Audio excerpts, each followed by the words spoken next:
ঘরে যদি খুব সহজে এমন মজার মিষ্টি দই তৈরি করে নেওয়া যায় তাহলে তো আর বাইরের থেকে এত দাম দিয়ে কিনে খাওয়ার প্রয়োজন হবে না। আসসালামু আলাইকুম এভরিওয়ান, কেমন আছেন সবাই? আশা করি অনেক ভালো আছেন। আজকে আমি আপনাদেরকে তৈরি করে দেখাবো কিভাবে খুব সহজে ঘরে মিষ্টি দই তৈরি করবেন। খেতে কিন্তু একদম বগুড়ার দইয়ের মতোই লাগবে এই দইটা যদি আপনারা বানিয়ে খান। তো চলে যাব আমি মূল ভিডিওতে। মিষ্টি দই তৈরি করার জন্য চুলায় একটা প্যান ধুয়ে বসিয়ে দিয়েছি, একটা ছাঁকনি নিয়ে নিয়েছি আর 1 লিটার গরুর দুধ নিয়েছি। এটা দেশি গরুর দুধ। অবশ্যই চেষ্টা করবেন দই তৈরি করার সময় দেশি গরুর দুধটা ব্যবহার করতে। দোকানের কেনা পারমের দুধটা দিয়ে মিষ্টি দইটা কিন্তু অত একটা ভালো লাগে না খেতে। তো দুধটাকে আমি খুব ভালোভাবে জাল করে নিব।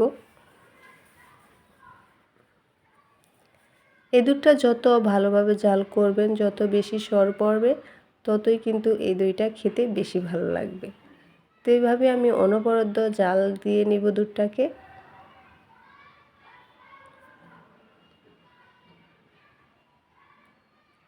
এ পর্যায়ে দিয়ে দিচ্ছি আমি চিনি। এখানে আমি 1 কাপের চেয়ে একটু বেশি দিয়ে দিচ্ছি চিনি। মিষ্টিটা আপনারা আপনাদের পছন্দ অনুযায়ী দিবেন। দিয়ে দিচ্ছি স্বাদ অনুযায়ী লবণ। লবণটা দিলে মিষ্টির ব্যালেন্সটা ঠিক থাকবে। এরপর খুব ভালোভাবে সব কিছু মিশিয়ে নিচ্ছি।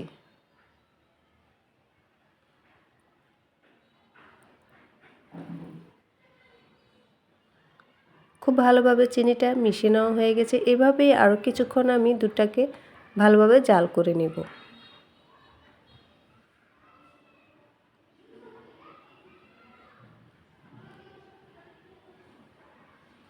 এ পর্যায়ে দিয়ে দিব কিছুটা ক্যারামেল।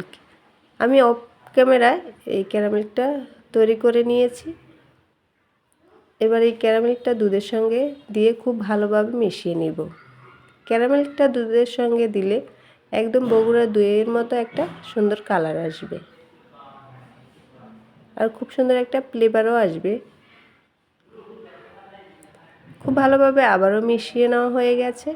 এভাবে আরও কিছুক্ষণ আমি দুধটাকে জাল করে নেব। দুধটা ভালোভাবে জাল করে নেওয়া হয়ে গেছে। এবার চুলাটা অফ করে দিব, ঠান্ডা হওয়ার জন্য রেখে দিব। অন্যদিকে একটা বাটিতে আমি 2 টেবিল চামচ টক দই নিয়েছি। এবার যেই হাঁড়িতে আমি দইটা বসাবো সেই হাঁড়ির মধ্যে টক দইটা দিয়ে দিয়েছি। এবার একটা হ্যান্ড উইচ দিয়ে টক দইটাকে খুব ভালোভাবে ফেটিয়ে নিব।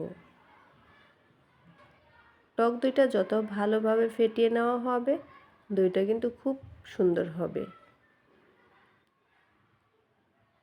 তা আমি হ্যান্ড উইচটা দিয়ে টক দইটুকু খুব ভালোভাবে ফেটিয়ে নিয়েছি।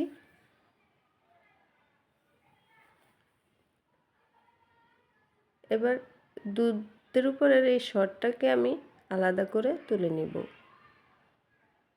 দেখুন কত সুন্দর একটা সর পড়েছে দুধের উপরে। দেশি গরুর দুধের কিন্তু এমন সর পড়ে। তা আমি দুধের সরটুকু তুলে নিচ্ছি। এভাবে চামচ দিয়ে দুধের সরটুকু আমি তুলে নিব।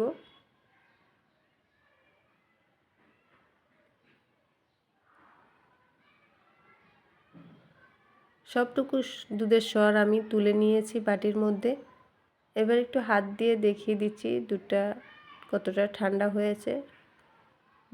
অত একটা গরম নেই, কুসুম গরম আছে। এই অবস্থায় দুধটা আমি এই টক দইয়ের হাঁড়ির মধ্যে ঢেলে দিব।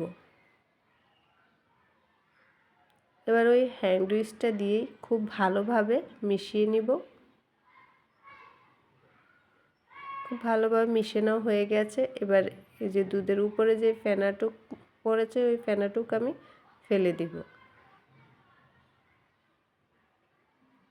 এবার যে সরটুকু তুলে রেখেছিলাম সেই সরটুকু এই দুধের উপর দিয়ে দিব। দুধটা যখন সুন্দরভাবে সেট হয়ে বসে যাবে তখন সরটা পুরোটাই কিন্তু উপরে উঠে আসবে।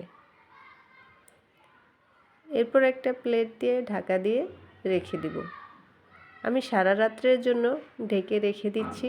যেহেতু আমি দইটা রাত্রে তৈরি করছি তাই আমি সারা রাত্রের জন্য রেখে দিচ্ছি, সকালে আবার আপনাদেরকে দেখিয়ে দিব। তো এভাবে আমি চুলার পাশে গরম জায়গায় রেখে দিচ্ছি।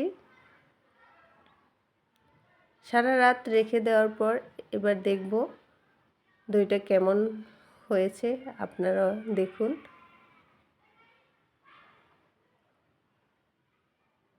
দেখুন কতটা সুন্দর হয়েছে দইটুকু,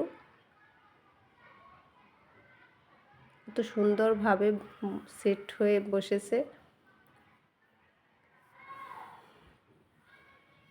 তো আপনারাও কিন্তু এভাবে খুব সহজে বাসায় তৈরি করে নিতে পারেন, খেতে কিন্তু খুবই মজার হয়েছে। আর দই তো সবারই খুব প্রিয়। তো আজকের মতো এই পর্যন্ত, সবাই সুস্থ থাকবেন, ভালো থাকবেন, আল্লাহ হাফেজ।